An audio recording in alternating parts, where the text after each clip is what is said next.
A senhora vai subir aqui? Tó, tó o vinho então, tó. Tó mais um vinho pra você, tó.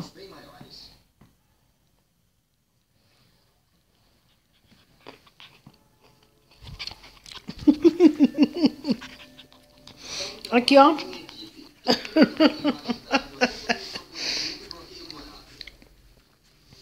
Olha aqui.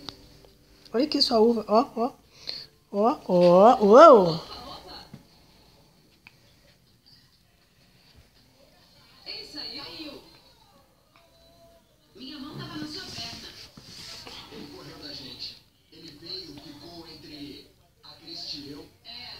Depois senti que ele desceu, esparrando em mim. Nadou por trás da gente e foi embora. Demos bobeira dessa vez, mas Cristi encontrou um outro buraco. É um buraco grande. E tem um peixe ali. É isso que a gente estava procurando. Um buraco desse tamanho pode ter um peixe-gato gigante. Então vamos... A outra ela comeu, não? Vamos descer juntos. A outra uva É um ela buraco comeu? grande. Comeu. Precisamos de todo mundo para Essa ela não tá afim de comer, não. Acho que ela não gostou do resultado.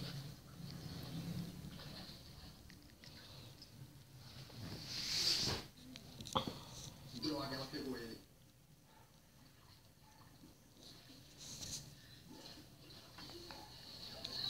Olha o tamanho do peixe. Eu vi alguém gritando. Era você.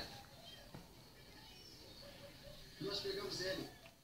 Olha, Ele está de bom tamanho. Tá um ótimo. Olha o tamanho dessa... olha o tamanho do peixe que eles pegaram na mão. Garotão. Na mão? Na mão. Imagine o tamanho da presa que... Eles vão soltar? Esses É, eles peixes são. são grandes predadores. São agressivos. Eles conseguem comer qualquer coisa e crescem demais.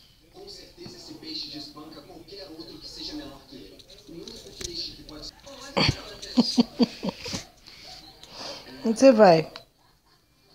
Ao sentir Onde você vai? você ver o tamanho daquele peixe, consigo ter uma ideia melhor de onde algumas dessas histórias